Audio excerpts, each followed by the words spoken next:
Let me ask you this. Which one is your favorite Supergirl? Because ever since Superman came out, people are in a debate as to which is the best Supergirl, which is the best Supergirl design. There are a ton of them. And I think that for me, there really is only three that I would say, yeah, three that I really, really like. Three that to me are 100% Supergirl, but there is one honorable mention in this short video, and you guys can let me know which Supergirls are your favorite, but I think that these are definitely like the best. And the one that we just got in the new Superman movie, I haven't seen enough of her, so I'm not even adding her on this because I don't think that's fair. But I would say at my number 3 is the Supergirl that fought Darkseid. Now, for anybody who has not seen this clip, the way that she pieces up Darkseid, I haven't even seen most of this movie. I've seen bits and pieces. This is one of the fights that I've seen. When it comes to Supergirl design, how she looks like she's muscular, like she looks like she's built a little bit. I like the fact that she is in normal clothing.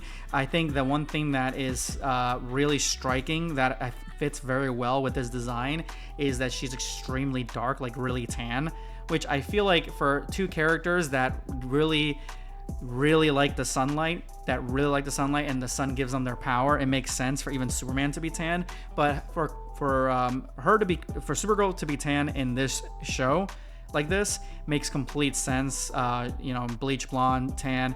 I think that this design is really, really cool, and it almost feels like the old school designs of Supergirl from the animated series from the 2000s a little bit, but a little bit more updated. Plus, I'm basically just going off the fight sequence alone almost. Like, I think this fight sequence is one of the best fights from DC animated series or movies, and so that's why she's gonna be number 3.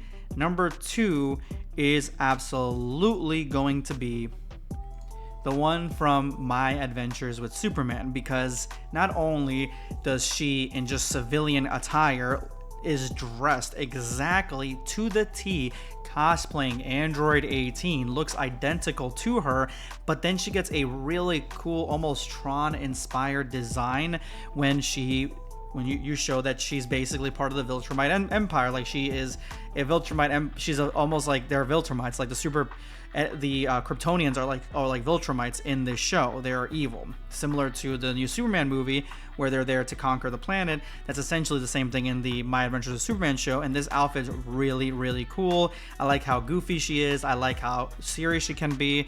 I like the short hair, and I like how short she is. She's extremely short, way shorter than the last design. But yeah, this is number 2. And lastly, I would say, actually, before I forgot, honorable mention. That's right, honorable mention. Honorable mention is the Supergirl from the Flash movie. Yes, that Flash movie was absolutely awful. It was very, very bad, like completely just all over the place. But the one thing that was so interesting about this Flash movie was this version of Supergirl. Not only is the design, the outfit so freaking cool, I think that her demeanor was really cool. She wasn't angry or mean or anything like that, but she did want to fight. I definitely think that the brown hair, the dark skin is such a complete departure from other Supergirls, but again, she's from a different universe. I think that it still fits very, very, very well, and I think, to me, she's one of my favorite designs for Supergirl. Like, the shorter hair, it definitely absolutely fits and is really, really cool. But my number 1 is going to be the Supergirl from the animated series. Design of the show, design of the actual outfit, 10.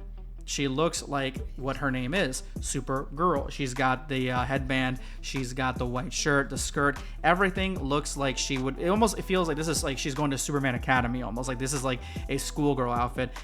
And she's supposed to be like teenage years, around early 20s in this series, so it definitely fits.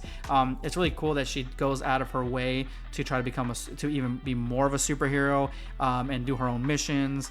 And this one it was like the most, I guess she was the most independent, I feel like, and she wasn't held back by Krypton in any way, which I feel like is kind of like what we've seen now. This is in the past, but back then it was cool. Now almost every Supergirl up until the newest one really doesn't give a shit about Krypton to that extent. But now the last two, which was the one from the one that we just saw in the what's it called? Damn it, I'm having a brain fart. The one that we just saw. Oh, the one that we just saw in the movie, the drunk Supergirl, and then the one that we just saw in the My Adventures Superman. They're the only two that are kind of hung up still on Krypton in some way, but which is going to be cool to see. But this one I think is my favorite. It's definitely the best design, and I just am a sucker for that level, for that type of animation style, like the way that the way that it looks, just the Batman, the Superman, the Justice League style from those old shows. I just like the way the character designs look. They look very simplistic, but at the same time, they got a little bit extra to it. But let me know what you guys think and which one is your favorite Supergirl.